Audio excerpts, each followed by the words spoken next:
লোকে আমায় ভালোই বলে, দিব্যি চলন সই। দোষের মধ্যে একটু নাকি মিথ্যে কথা কই। ঘাটশিলাতে যাবার পথে ট্রেন ছুটেছে যখন, মায়ের কাছে বাবার কাছে করছি বকম বকম।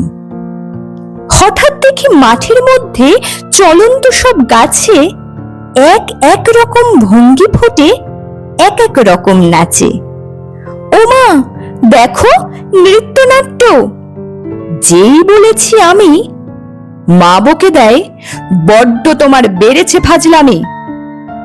চিড়িয়াখানার নাম জানো তো? আমার সেজো মেশর আদর করে দেখিয়েছিলেন পশুরাজের কেশর। কদিন পরে চুন খসানো দেয়াল জুড়ে, এ কি ঠিক অবিকল সেই রকমই মূর্তি যেন দেখি।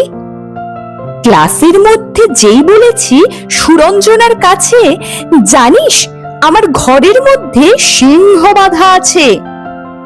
শুনতে পেয়ে দিদিমণি অমনি বলেন, শোনো, এসব কথা আবার যেন না শুনি কখনো।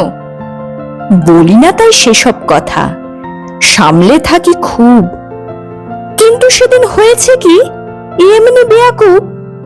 আকাশ পারে আবারও চোখ গিয়েছে আটকে, শরৎ মেঘে দেখতে পেলাম রবীন্দ্রনাথকে।